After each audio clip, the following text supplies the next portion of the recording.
You know the saying, every parent's nightmare? Get out of the fast lane! Welcome to the nightmare in overdrive. Going about 90 down I-5. Holly was a teenage binge drinker. On this night, she's barreling down the highway after a few too many drinks. I'm gonna vomit. I'm not proud of the drinking and the driving. I think it's so stupid. And yet, that's what alcohol does to you. Yeah, it's poison. Holly's exploits are featured in the documentary Faded, which offers a sobering message for unsuspecting parents. According to surveys, 1 in every 4 teen girls don't just drink, they binge, meaning 5 or more drinks in one sitting. Surveys say that 90% of parents say, oh no, not my kids. They're ignorant. Okay. I think denial is extremely powerful. I think a lot of parents don't want to believe anything negative about their kids. Rebecca Thomas had no clue the extent to which her daughter Erin was secretly binge drinking.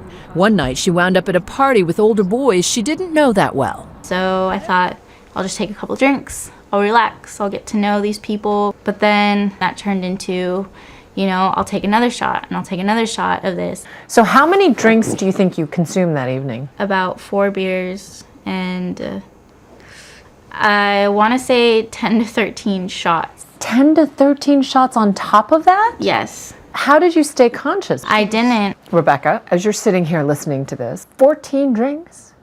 Yeah, this is the first time I'm hearing the whole story, actually. 14 drinks can kill a person. Yeah.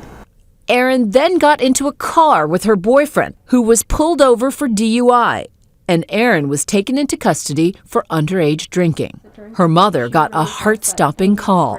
The officer said, "Are you Rebecca Thomas, and is your daughter, Erin Thomas?" And I just thought, oh my gosh, is she dead? I was just panicked. And shocked. Often, binge drinkers aren't the campus misfits. They're just as likely good girls, under enormous pressure, just trying to fit in. Erin says she first began lying to her mother in 8th grade.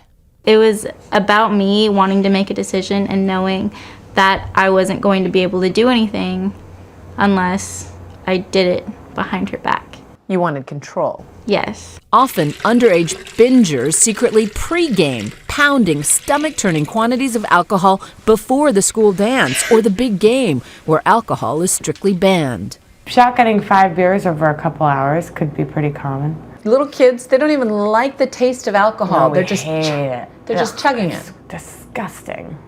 And you're encouraging each other. You're sitting there going, it's okay, just do it, just fast, just here, and telling each other tips on how to drink it faster so you don't taste it. Take a look at the hit movie Project X, Hollywood's take on a high school party run amok. Is this big enough to be cool?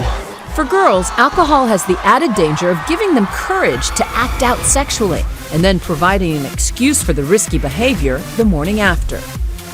80% of teenage pregnancies happen when the girl is drunk. Does that surprise you, that stat? No, that doesn't surprise me. Why? When the girls are drunk and the guy starts to push it to that limit, the alcohol gave you the liquid courage to start, but not to stop. Not only does the alcohol make them more promiscuous, it makes them more vulnerable. Well, yeah, because they don't choose their partners well. So then we see STDs. That's when we see them being assaulted sexually.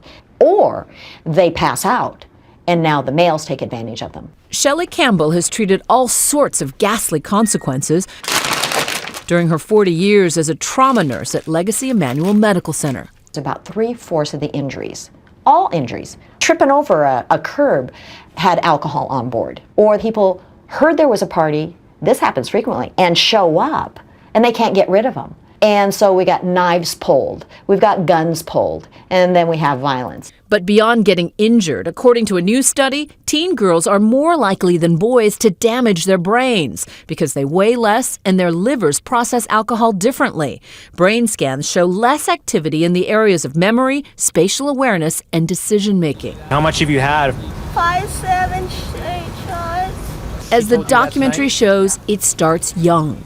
How many of you guys care if you damage your brain? Which is why Nurse Shelley visits middle schoolers before puberty and the anxiety that comes with it hits.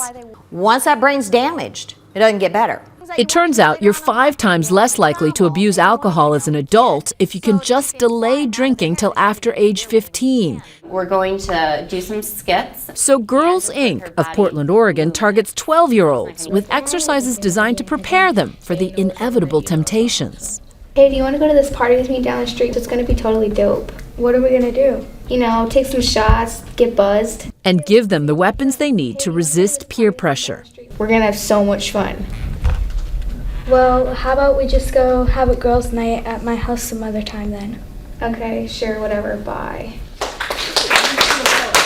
Looking back, Holly says perhaps the best prevention is helping a young girl beat back her escalating insecurities. What do you say to the 14-year-old you? I tell her that she's beautiful and she's capable of doing whatever she wants to do, and I don't think I knew that. You don't need that alcohol. Yeah, Without... I could be cool without it. For Nightline, I'm Juju Chang in Portland, Oregon.